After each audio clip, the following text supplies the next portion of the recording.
안녕하세요. 예. 먼저 수업 들어가기 전에 광고해야 됩니다.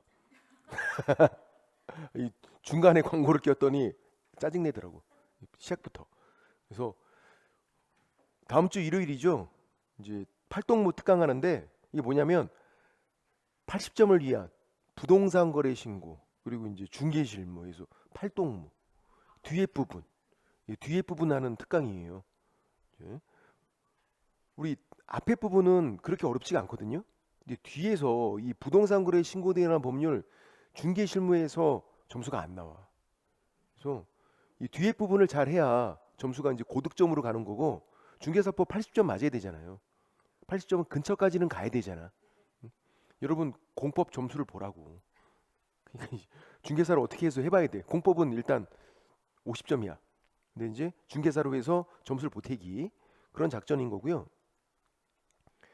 자, 뭐 따로 교환을 만들었는데 원장님이 이렇게 이제 좀 이제 편집을 해서 출판을 책처럼 이렇게 하셨더라고요. 이걸 이제 나눠드리는 거니까 교환으로 하고 지금 이론만 있지만 뒤에 이제 문제가 있어요. 이론 문제, 기출 문제를 가장 좋은 공부 방법이 이론 공부하고 바로 문제를 풀어보는 거야. 어떻게 출제가 되나.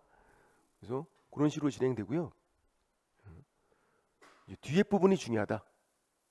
중개사법 이 팔동무 특강 들으면 80점 가능하다. 80점 못 맞으면 저 잡으러 오라니까. 제가 자신 있게 말하잖아. 잡으러 오라고. 이유가 두 가지야. 80점 맞을 수 있을 것 같고 여러분이 팔동무 특강 들으면 두 번째는 아무도 잡으러 오지 않아. 잡으러 오라고 해도 지금까지 한 번도 잡혀본 적이 없어. 잡으러 오질 않으시더라고요. 잡으러 오면은 제가 뭐 밥이라도 살 거 아니야. 아유 고생하셨습니다. 일단 이거 맞으면 이거 특강 들으면 80점 가능하다 뭐 그런 거고요. 이게 팔동무 특강이 제 시그니처 특강인데 이게 북한까지도 소문이 났어. 북한까지도 팔동무 동무니까 북한까지도 그런 특강이니까. 자 일단 그렇게 하고요. 언제 한다고요? 다음 주 일요일이에요. 그래서 하루 종일 하는 거고 저녁 6시 정도에 끝날 것 같은데 좀 더 할 수도 있을 것 같고 일단 상황을 봐야 돼요. 너무 길게는 하지 않으니까. 자 이렇게 하고요. 자 이제 수업을 들어가 보면 음,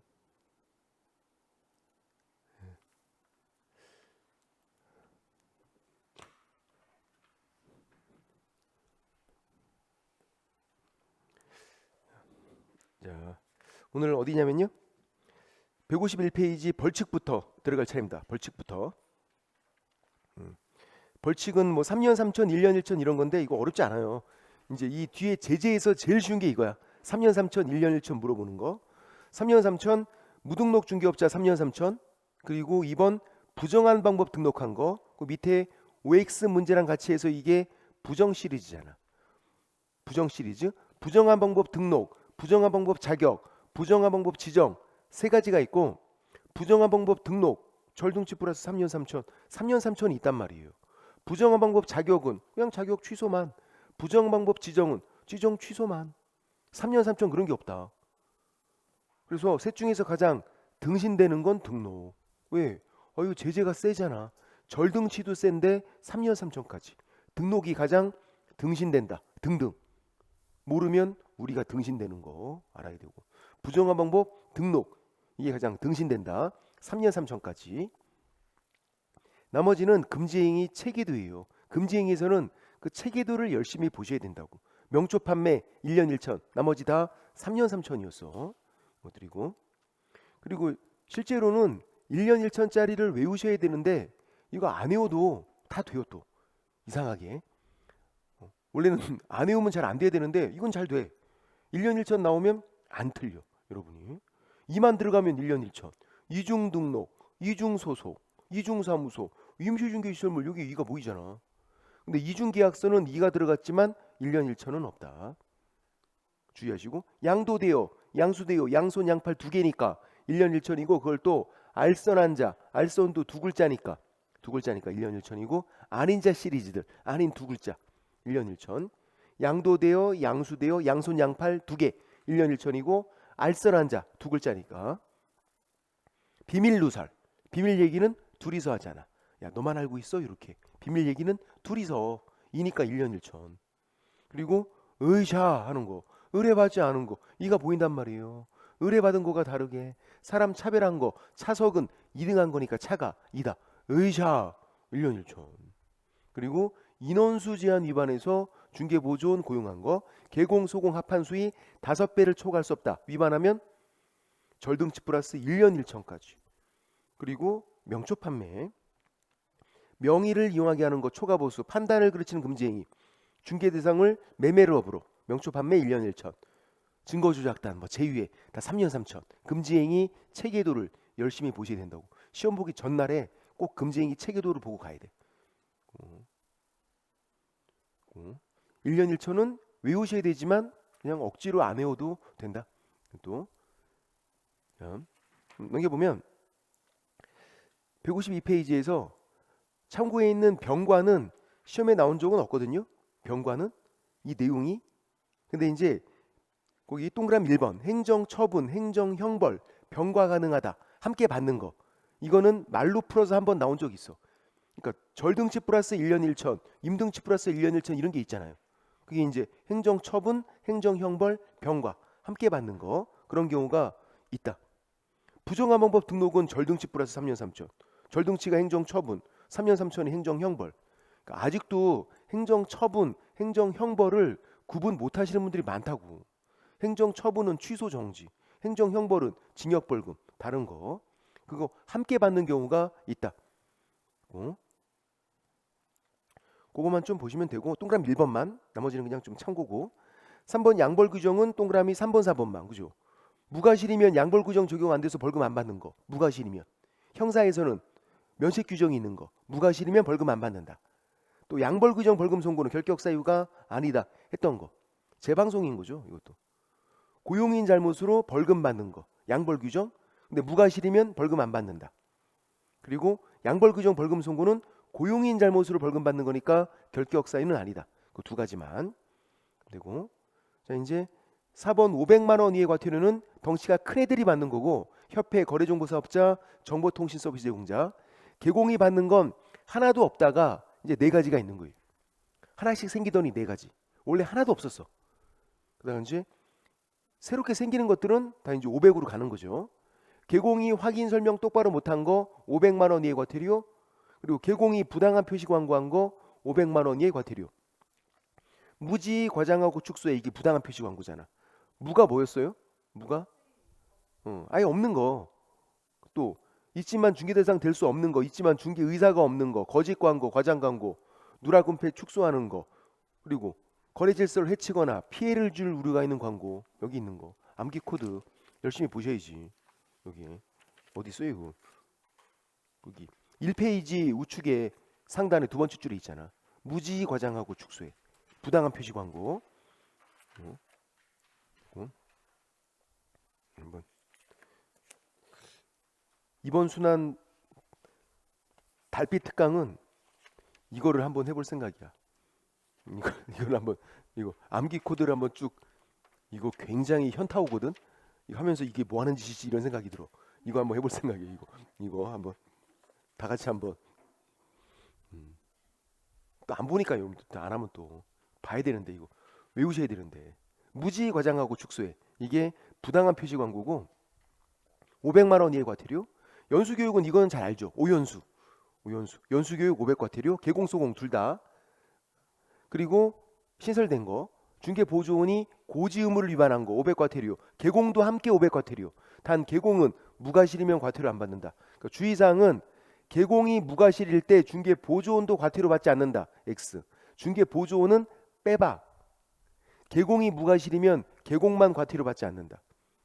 중개보조원이 고지 의무를 위반한 거 500 과태료고 개공도 함께 500 과태료인데 무과실이면 개공은 과태료 안 받는다. 그리고 이제 100만 원 이하의 과태료가 필수예요. 외우셔야 돼. 100 과태료. 우리가 외울 게 절등치 당연히 외우고 있어야 되고 자격 취소도 외우고 있어야 되고 1년 1천 외우고 있어야 되지만 억지로 안 외워도 되고 그리고 100만 원 이하의 과태료, 100과태료 이렇게 3가지를 신경 써서 외우셔야 된다.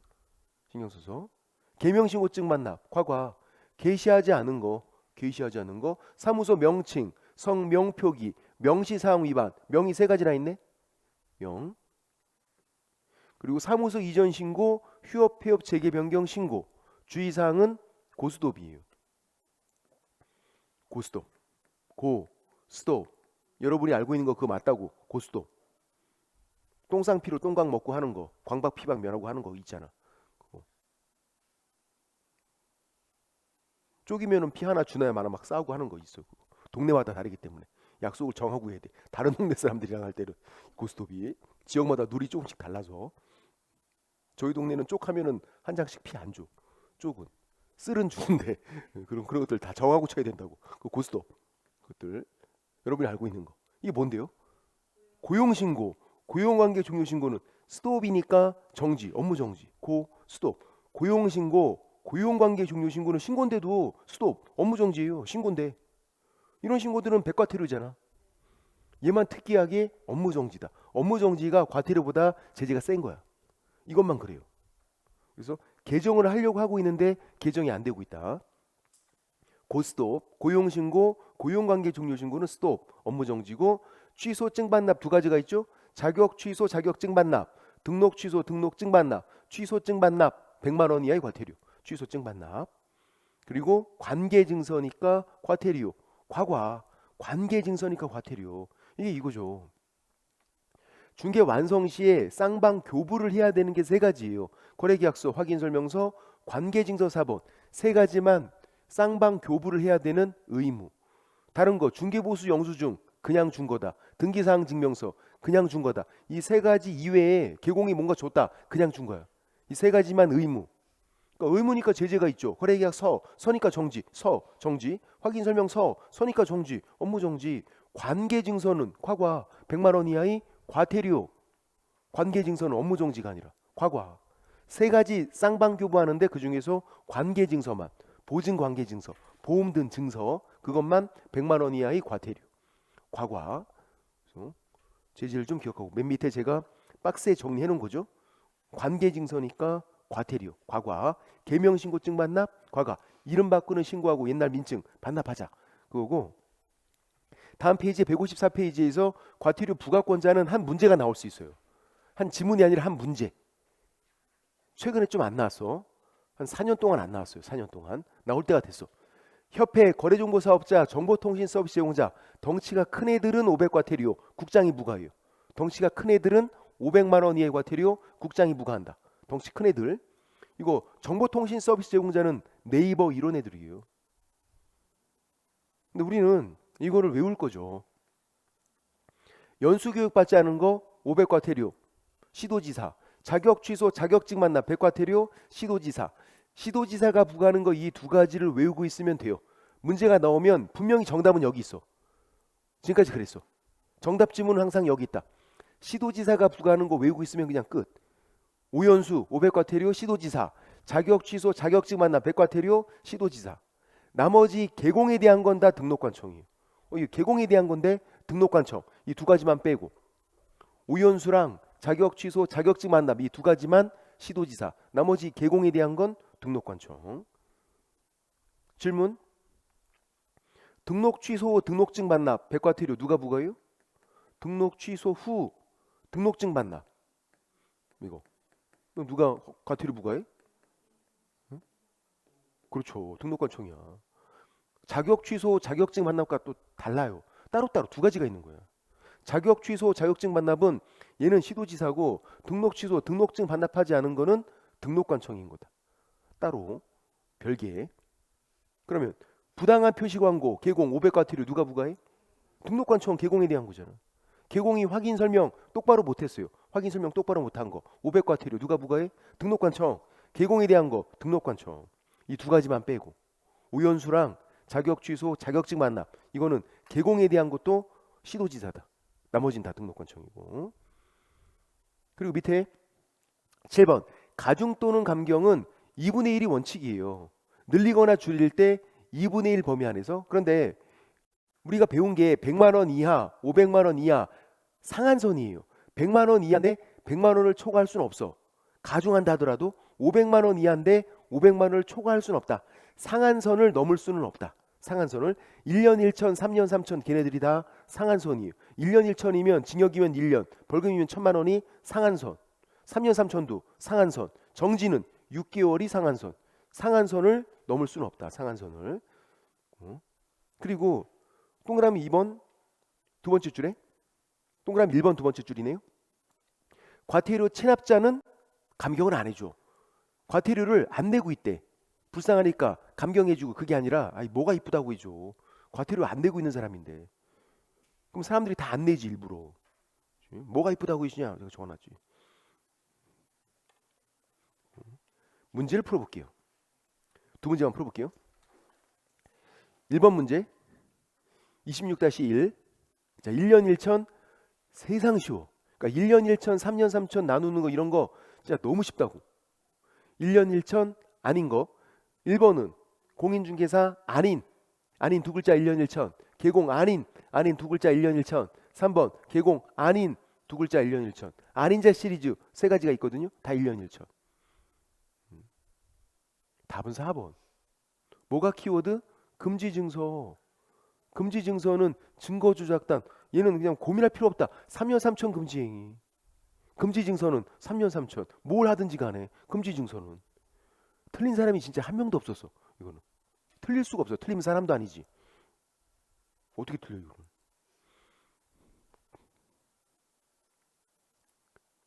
틀리면 사람도 아니다라는 말은 취소할게요. 틀린 사람이 있었을 것 같아. 분명히 한두 명 있었어. 그래도 그 사람들도 사람이니까.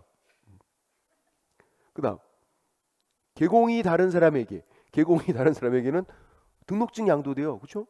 개공이 다른 사람에게 등록증 양도돼요.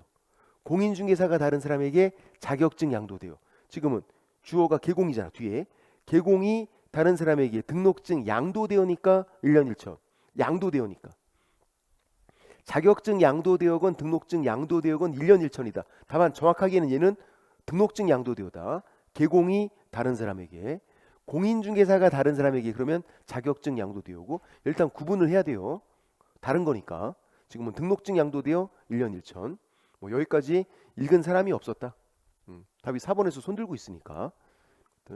넘겨보면 뒤에 과태료 문제도 100, 500 나누고 이런 거 나누면 과태료 이제 100인지 500인지 이런 거 물어보면 이것도 쉬워요. 왜냐면 100과태료를 우리가 외우고 가니까. 100과태료를 1년 1천 걔네들도 쉬운 게 1년 1천짜리를 우리가 안 외워도 그냥 어떻게 알고 있으니까 쉬운 거예요. 100과태료 우리가 외우고 있으니까. 계명신고증 반납 과과. 그러면 이거는 이전 신고잖아요. 계명신고.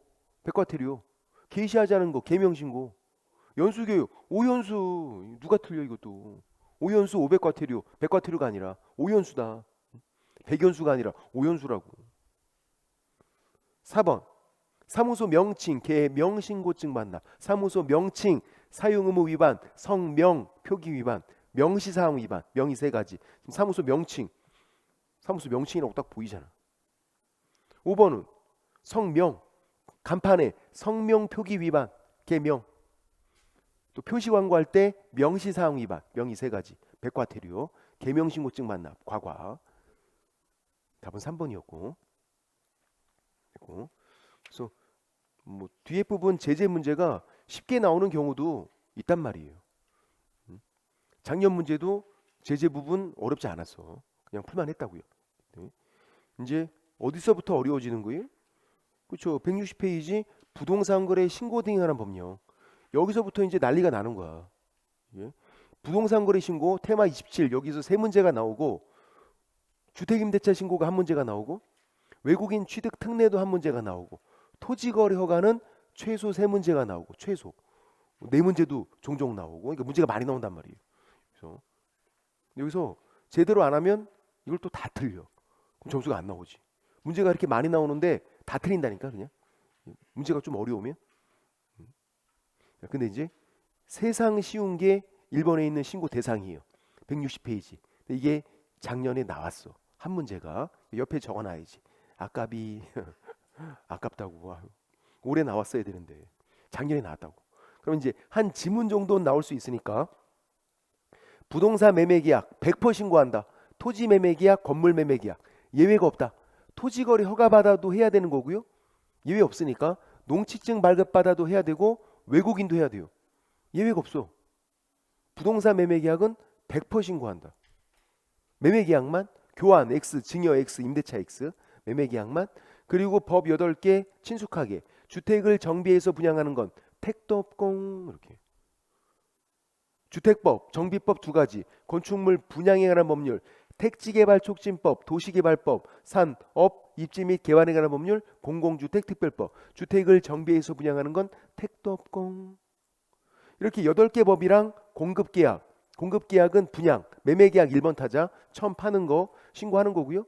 그러니까 얘는 공급계약은 법이 그렇게 중요하지가 않다고. 8개 법이면 다 돼요. 또 공급받는 자로 선정된 지위는 분양권이에요. 공급이 분양이잖아. 분양, 지위는 권리를 말하거든요. 그러니까 이게 분양권인 거야. 분양권 매매계약, 얘도 법 8개가 다 된다. 공급계약, 분양권 매매계약은 법 8개가 다 된다. 근데 이제 입주자로 선정된 지위, 입주권 매매계약은 정비법만 된다고. 다른 법은 안 되고. 입주권 매매계약은 정비법 2가지만 된다. 그래서 이제 제가 그 밑에 OX로 만들어 놓은 게 이거예요. 문제가 이렇게 나오면, 작년 문제도 이렇게 나왔단 말이에요. 나오면 이 법을 먼저 보면 낚여. 그러니까 뒤를 먼저 봐야 돼. 뒤를. 부동산 공급 계약이네. 만약에 계약이 임대차, 증여, 그럼 바로 X죠. 매매나 공급 계약이 아니면 바로 X 하는 거고, 지금 공급 계약이면 법 8개가 다 되는데 8개 법 속에 정비법이 들어가 있잖아. 주택을 정비해서 분양하는 건 택도 없고 정비법이 들어가 있으니까 된다고. 공급 계약은 8개 법이 다 되고 8개 법 속에 정비법이 들어가 있으니까. 2번 공급받는 자로 선정된 지위, 분양권이죠. 분양권 매매 계약도 8개 법이 다 되는데 8개 법 속에 정비법이 들어가 있으니까 O. 1번, 2번은 법 8개가 다 된다고. 8개 법 속에 정비법이 들어가 있으니까 되는 거라고요. 3번은 입주자로 선정된 지위, 입주권이죠. 입주권 매매 계약은 정비법만 된다고. 정비법이잖아. 그러니까 O. 그러니까 1번, 2번과 3번이 되긴 되는데 되는 이유가 좀 다른 거죠. 1번, 2번은 8개 법이 다 되는데 8개 법 속에 정비법이 들어가 있으니까 되는 거고, 3번은 정비법만 되는데 정비법이니까 되는 거죠. 그럼 이제 4번 공급계약 법 8개가 다 되는데 8개 법 속에 택지개발촉진법이 들어가 있다니까 택도 없고. 공급받는 자로 선정된 지위, 분양권 매매계약, 이것도 8개 법이 다 되는데 8개 법 속에 택지개발촉진법이 들어가 있다니까 택도 없고. 공급계약, 분양권 매매계약은 8개 법이 다 된다. 8개 법 속에 택지개발촉진법이 들어가 있는 거다. 택도 없고. 근데 이제 6번은 입주자로 선정된 지위, 입주권 매매계약인데 정비법만 되는데 정비법이 아니잖아. 이거 어떻게 해? X. 입주권 매매계약은 정비법만 된다니까? 정비법이 아니네? 그러니까 X라고 해야지. 이해가 되시나요? 난 모르겠는데? 그러면 한 가지만 알고 가시면 돼. 작년에 나왔기 때문에 한 지문 나오면 이 정비법이 나올 확률이 높다. 정비법. 정비법이 또 2가지가 있잖아. 도시 및 주거환경 정비법, 빈집 및 소규모주택 정비에 관한 특례법. 정비법 2가지. 자, 정비법이면 어떻게 해야 돼? O. 일단 정비법이다. O. 정비법은. 정비법인데 공급계약 O. 정비법인데 매매계약 O. 정비법은 일단 O. 도시 및 주거환경 정비법 일단 O. 정비법이 한 지문 나올 확률이 높다. 정비법 나오면 일단 O라고 하자. 정비법인데 공급계약 O. 정비법인데 매매계약 O. 정비법은 그냥 O. 다 되잖아. 정비법. 그 정도는 할 수 있잖아요. 제가 거기 161페이지 상단에 주의해서 동그라미 4번에 적어놓은 거예요. 잘 안되면 그냥 동그라미 4번만. 정비법은 그냥 O. 일단 O. 정비법은. 그 다음 2번 신고 의무자. 중개거래 직거래 나눠야 되고요. 중개거래면 개공, 공동중개면 공동신고하고, 이때 거래 당사자는 신고 의무가 없어요. 따로따로야. 직거래일 때 거래 당사자 공동신고하는 거고, 그러니까 중개거래랑 직거래를 나눠야 된다고요. 그리고 직거래에서 일방의 국가 등이면 국가 등이 단독신고. 공동신고는 공동으로 서명 또는 날인을 하는 거예요. 신고서를 제출하는 건 일방 제출. 그러니까 공동신고는 공동 제출이 아니라 공동으로 서명 또는 날인. 공동신고. 그럼 단독 신고는 어떻게 하는 건데요? 공동 신고가 공동으로 서명 또는 날인. 단독 신고는 단독으로 서명 또는 날인. 국가만 서명 또는 날인을 하래. 국민은 하는 거 아니다. 그래서 중개거래, 직거래를 나눠야 되고 문제를 풀 때 아무런 말이 없다. 그러면 직거래. 중개거래면 중개거래 아니면 개공이 거래계약서를 작성 교부했다고 써줘요. 중개거래라고 써줘. 아무런 말이 없으면 직거래. 직거래가 원칙. 그러면 직거래면 거래 당사자가 공동 신고하고 일방의 국가 등이면 국가 등이 단독 신고하고. 그다음 신고 기한, 신고 관청. 계약 체결일부터 30일이죠. 이 시점도 잘 봐야 돼요. 잔금 지급일이 아니라 계약 체결일. 근데 이거는 고민할 필요가 없는 게 계약일 때는 항상 계약 체결일. 부동산 거래 신고 매매 계약이잖아. 계약 체결일. 주택 임대차 신고 임대차 계약이잖아. 계약 체결일부터 30일. 외국인 취득 특례에서도 계약일 때는 계약 체결일. 잔금 지급일 X. 계약일 때는 계약 체결일. 또 30일 이내 신고하는 거고 3개월로 나온 적이 있었죠. X. 30일 이내 신고하는 거. 계약 체결일부터 30일이고 어디 가서 신고관청. 신고관청은 부동산 소재지 시장구수구청장. 등록관청이랑 다른 거지. 등록관청은 사무소 소재지. 다르다고. 둘 다 시장구수구청장인 건 똑같아요. 근데 그 위치가 부동산 소재지면 우리가 신고관청 이렇게 부른다고요. 사무소 소재지면 등록관청. 그러면 개공은 어디 가서 신고해야 돼? 당연히 신고관청. 등록관청에 신고하는 게 아니라 개공도 신고관청에 신고해라. 신고관청이 어디? 부동산 소재지 시장구수구청장. 그 다음 신고필증 발급 거민의제는 신고필증 지체 없이 발급하고요. 제가 즉시 X 7일 이내 X라고 적어놨어요. 즉시에서 개정된 거야. 지체 없이로. 그리고 7일 이내는 정답으로 나온 적이 있어요. 우리에게 주는 거니까 빨리빨리 7일 그거 아니라고. 지체 없이. 그리고 신고필증 발급받으면 이제 부동산 거래 신고하면 거민 의제가 되는데 혹시 제가 설명드렸나요? 의제 규정은 좋은 거라고. 무슨 말? 안 해도 된다. 거민이 의제가 되니까 그걸 안 해도 되는 거예요. 그러면 거민을 안 하고 바로 가서 소유권 이전 등기를 신청하면 되는 거예요. 원래는 거민 받고 소유권 이전 등기를 신청했어. 되게 귀찮았다고. 지금 부동산 거래 신고하고 거민은 의제가 되니까 바로 가서 그냥 소유권 이전 등기 신청. 그런 말. 그래서 옳은 지문으로 많이 나오죠. 이게 등기랑 관련된 거라서. 부동산 거래 신고에서 신고필증을 발급받으면 거민은 의제가 된다. 어떻게 해라? 바로 가서 그냥 소유권 이전 등기 신청해라. 그 말. 됐고. 근데 이제 제가 맨 밑에 OX 문제를 만들어 놨죠. 그러니까 의제 규정을 오해하시면 안 돼. 무슨 말이냐면 바뀌면 안 돼. 부동산 거래 신고하면 거민이 의제가 되잖아요. 그 방향으로 가야 된다고. 이게 뒤집히면 안 돼. 뒤집히면. 거민 받으면 부동산 거래 신고가 의제된다. 이게 아니라고. 화살표 방향이 틀렸잖아. 의제 규정은 방향이 잘 중요해. 부동산 거래 신고하면 거민이 의제가 되는 거지. 화살표 방향이. 거민을 하면 부동산 거래 신고가 의제가 된다. 그건 아니라고요. 그래서 가끔 의제 규정들이 있으면 그걸 뒤집어서 내는 경우가 좀 있어. 그래서 의제 규정은 화살표 방향을 잘 봐야 된다. 부동산 거래 신고하면 거민이 의제가 되는 거다. 낚이면 안 되고. 그다음 이제 신고 절차죠. 162페이지에서 중개거래, 직거래 나누고 중개거래면 중개거래라고 써준다고요. 아니면 개공이 거래계약서를 작성 교부했다 써줘. 딱 봐도 아 이건 중개거래구나 금방 알 수 있어. 써주니까. 아무런 말이 없으면 직거래. 그럼 중개거래일 때 개공이 신고하고 신고 방법 두 가지예요. 방문 신고 그리고 전자문서 신고. 방문 신고할 때 신고서에 서명 또는 날인해서 신고서를 내는 거예요. 서명 및 날인 아니에요. 서명 또는 날인. 서명 및 날인은 몇 가지? 두 가지. 확인설명서, 거래계약서. 이거 그거 아니잖아. 서명 또는 날인. 거래 당사자는 하는 거 아니고. 신고서에는 중개거래일 때 개공만 하는 거다. 거래 당사자는 신고 의무가 없다고요. 중개거래일 때는 개공이 알아서 하는 거다. 공동중개면 공동신고. 공동으로 서명 또는 날인. 신고의 대행은 심부름. 대행은 심부름이에요.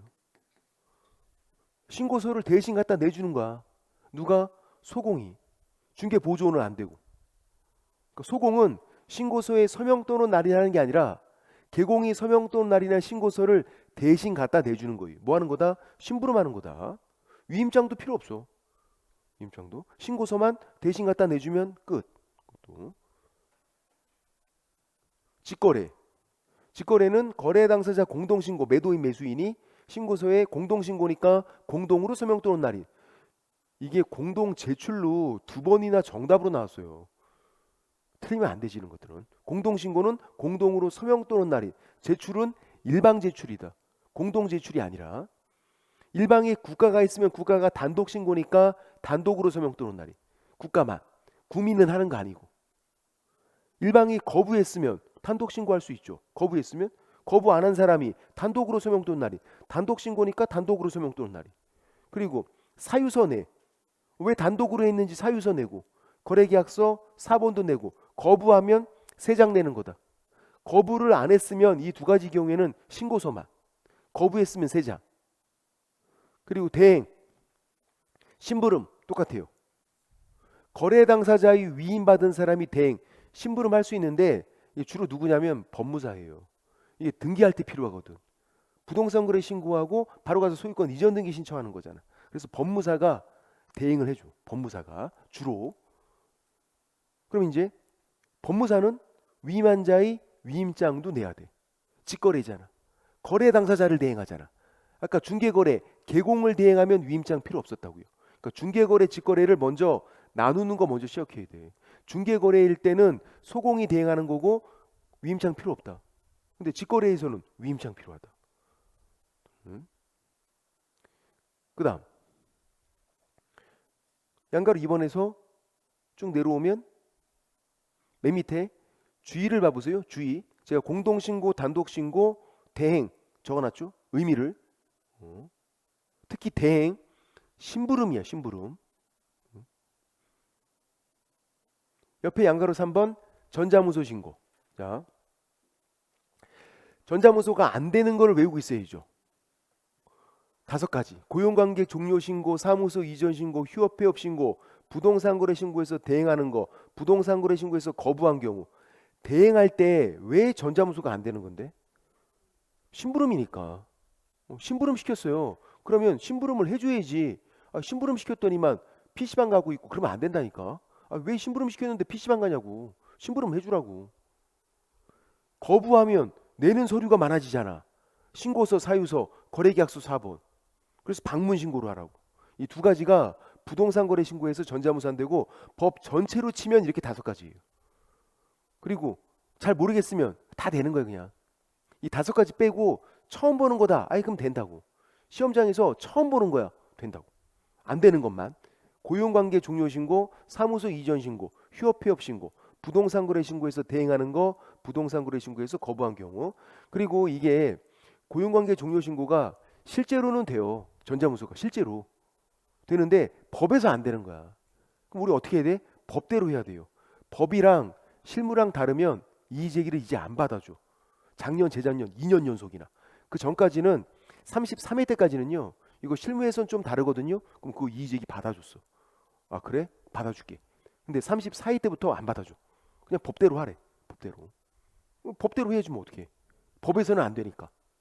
고용관계 종료 신고, 사무소 이전 신고, 휴업 폐업 신고, 부동산 거래 신고에서 대행하는 거, 부동산 거래 신고에서 거부한 경우. 이거 빼고는 전자무소가 다 된다. 그렇게 하는 거고 163페이지 상단에 동그라미 2번을 보면 신분 확인은 이거죠.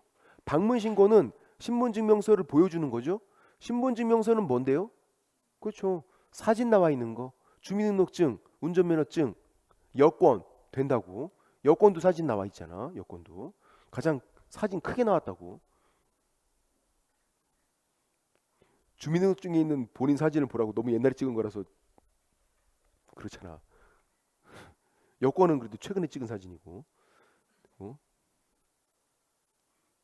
전 여권 바꾸자마자 코로나 터지고 그래갖고 한 3년 날렸어.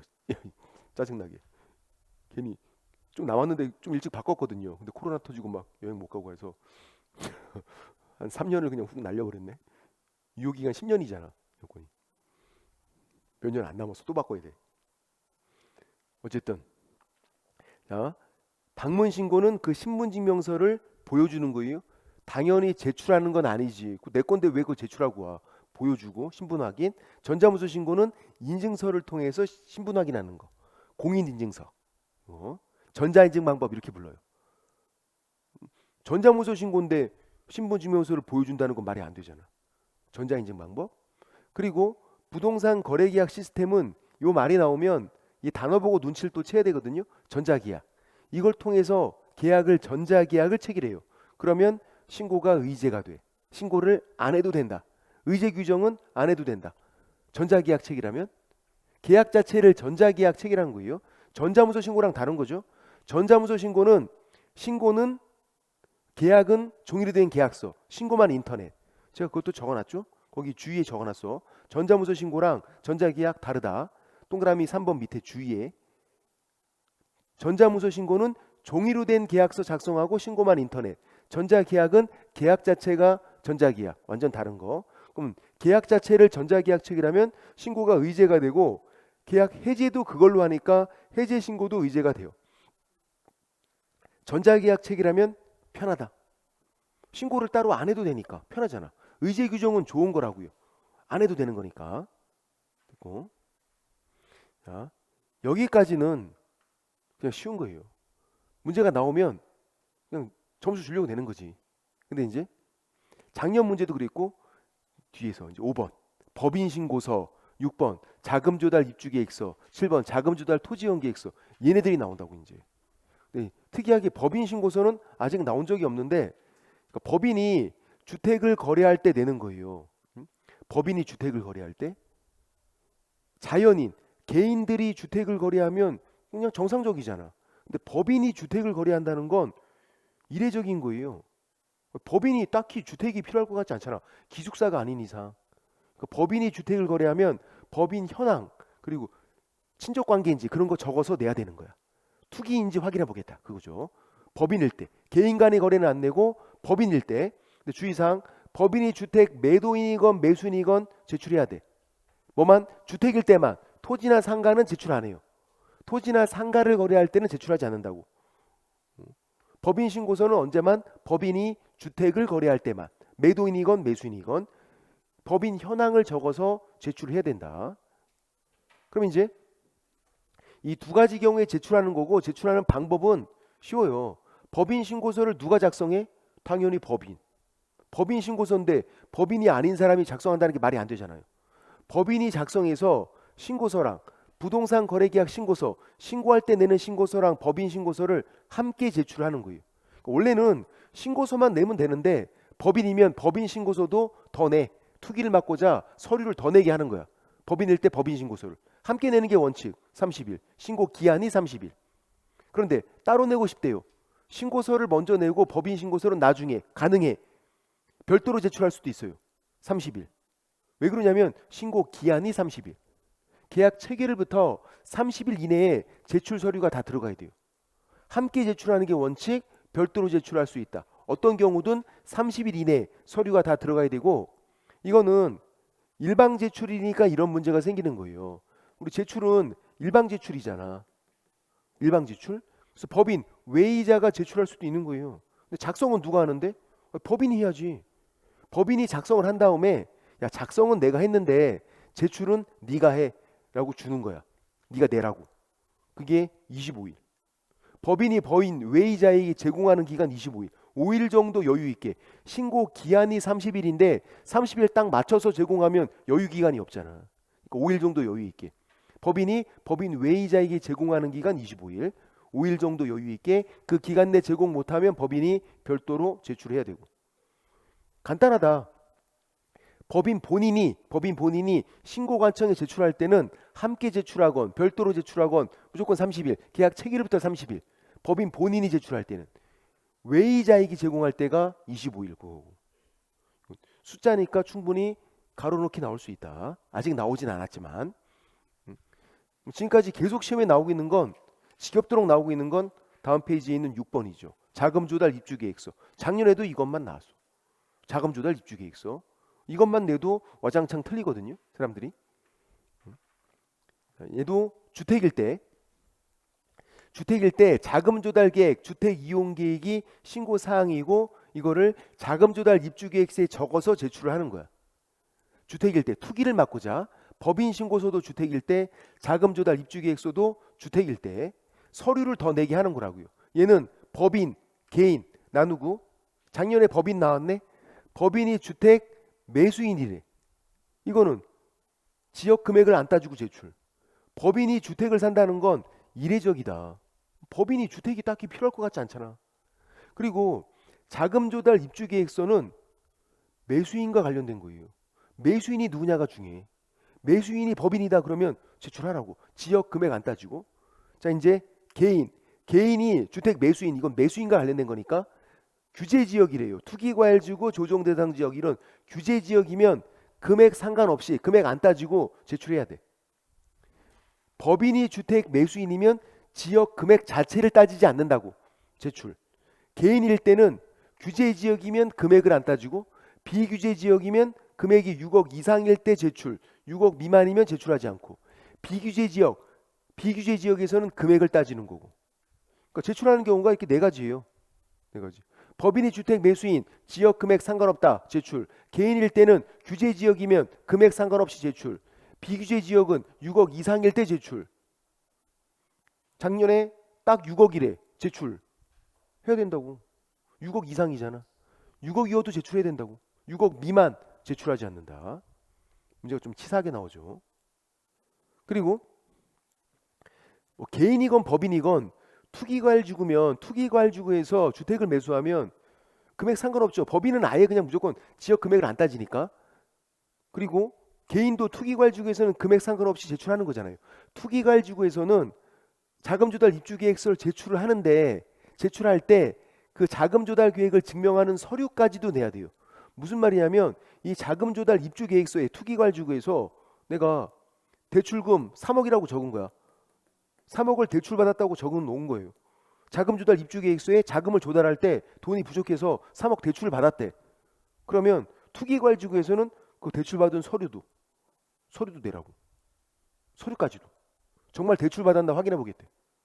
다른 데서는요. 그 조정 대상 지역에서는 대출금 3억 적으면 돼. 비규제에서 6억 이상이래요. 대출금 3억 적으면 돼. 얘네들은 그냥 대출금 3억 적으면 끝.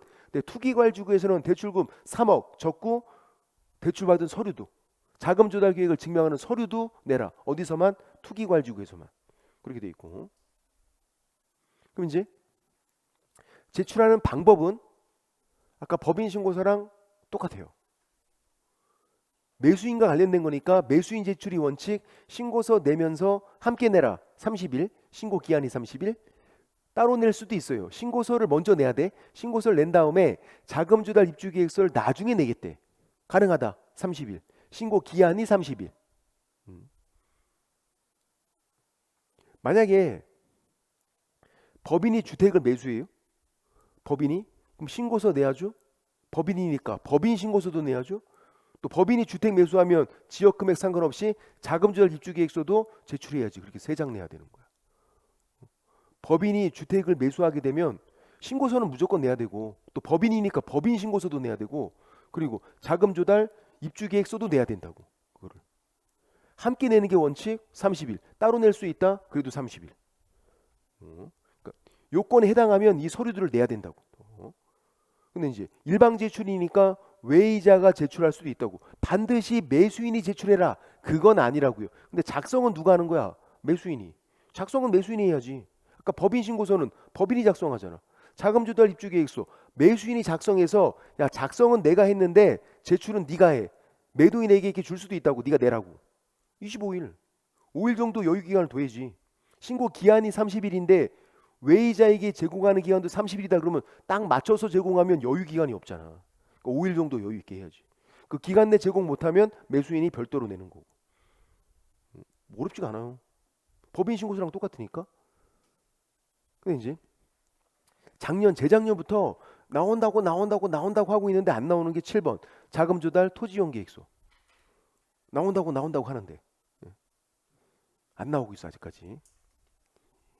양치기 소년이 되고 있다고. 계속 안 나오니까. 올해도 나오겠지 뭐 이제. 진짜 나올 때가 됐어. 이제. 그러면 자금 조달 입주 계획서만 지금 계속 주구장창 이것만 내고 있으니까 이 사람들이. 이제 이것도 얘는 어렵지 않아요. 토지일 때 자금 조달 입주 계획서는 주택일 때, 자금 조달 토지용 계획서는 토지일 때 자금 조달 계획, 토지용 계획이 신고 사항이고 그거를 자금 조달 토지용 계획서에 적어서 내는 거예요. 지역을 나눠 1번, 2번은 수도권 등, 3번, 4번은 수도권 등 외의 지역. 지역을 보는 거야. 수도권 등. 수도권, 광역시, 세종특별자치시가 수도권 등. 그러면 수도권 등에서는 매수인이 토지를 사는지 토지 지분을 사는지를 봐야 돼요. 레알 토지 그러면 1억 이상일 때 제출을 하는 거예요.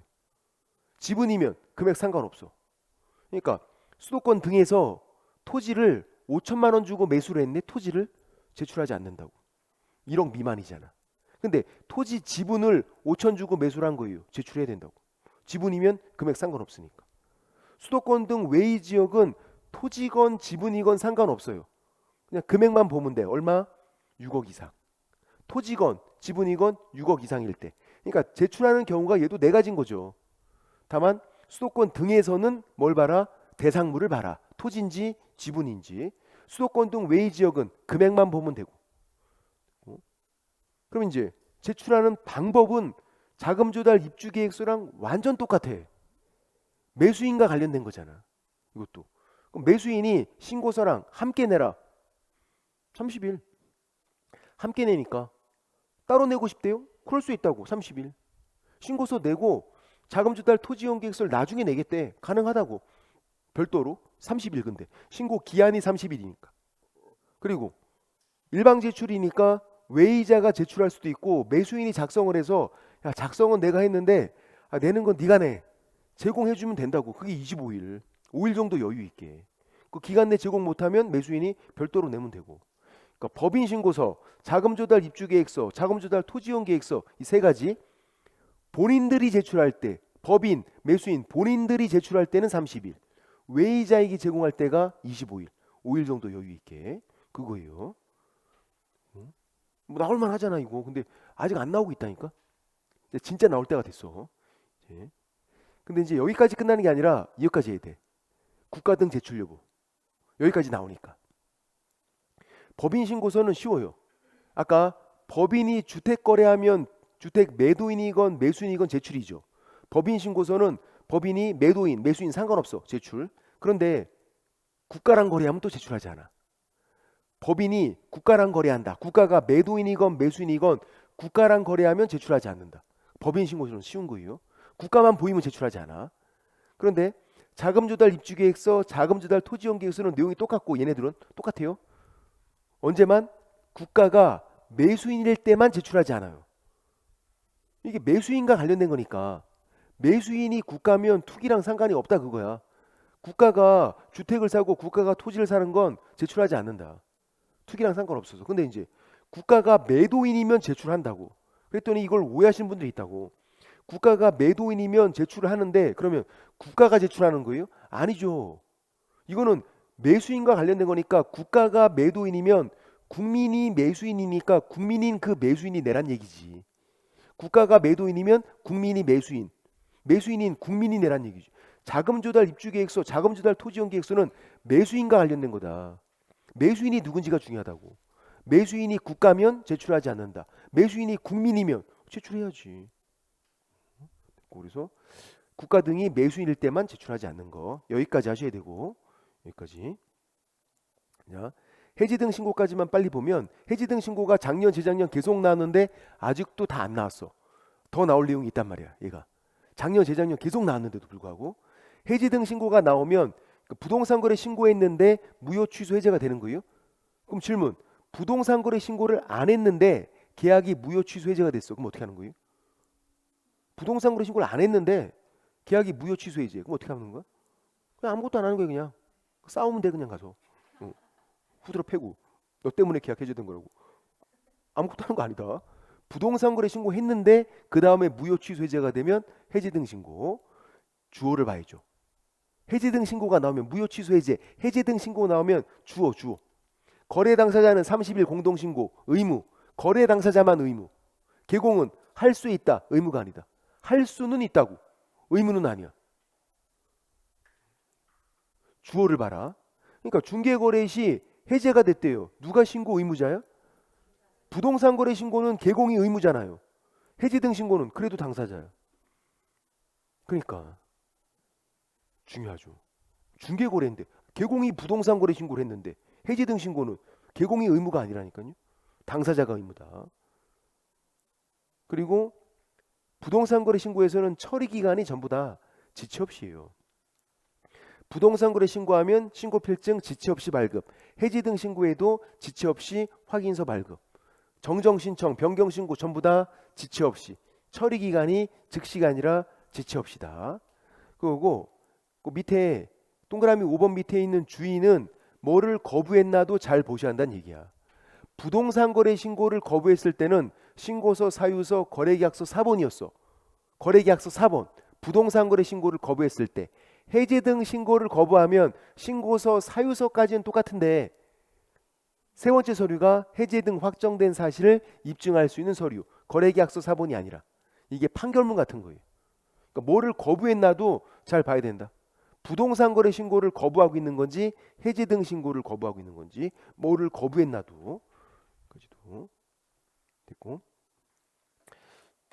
좀 쉬었다가 정정 신청부터 계속하겠습니다. 좀 쉴게요.